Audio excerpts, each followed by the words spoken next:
I'm Lawrence Kettle. I'm an Associate Fellow with the AIES, and I am here to talk about Britain's participation in the European Parliament elections. There was a lot of uncertainty about whether even if Britain would take part in the European Parliament elections.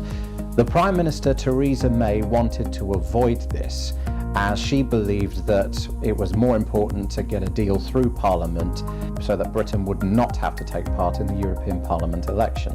A few weeks ago, I predicted Britain would have to take part in the elections because I did not see that Jeremy Corbyn, the leader of the opposition Labour Party, nor the Prime Minister would be able to come to an agreement on a compromise on the Brexit deal.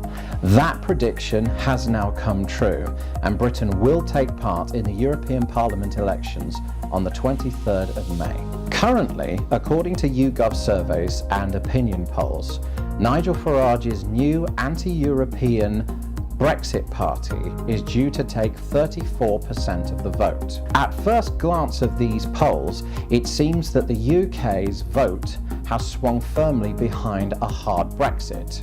But this, however, is not the case. When we look at the Liberal Democrats, the Greens and Change UK and other pro-Remain parties, we see that their vote comes to 31%. The key in these elections is Labour. The leader, Jeremy Corbyn, has so far not categorically backed a second referendum, choosing to keep all options on the table. However, 88% of Labour Party members support the idea of remaining in the European Union. Based on other figures, we can say that roughly 60% of Labour voters support remaining in the European Union. When this figure is added to the other pro-Remain parties, we see that the percentage of the Remain parties comes to more than 40%. Higher than Nigel Farage's Brexit Party at 34%. What these figures show, in fact, is not a swing towards a hard Brexit, but that the Remain camp is divided. However, the important thing to remember is that no polls in an election are accurate. The only truly accurate poll is the exit poll, so we will not know for sure until the actual day of voting. And finally, on behalf of myself, I would encourage you all to go out and vote in the European Parliament elections this month.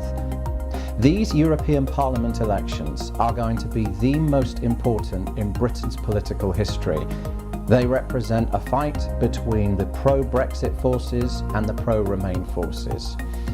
These elections are your voice, and it is for your Europe. Go out and vote, and best of luck.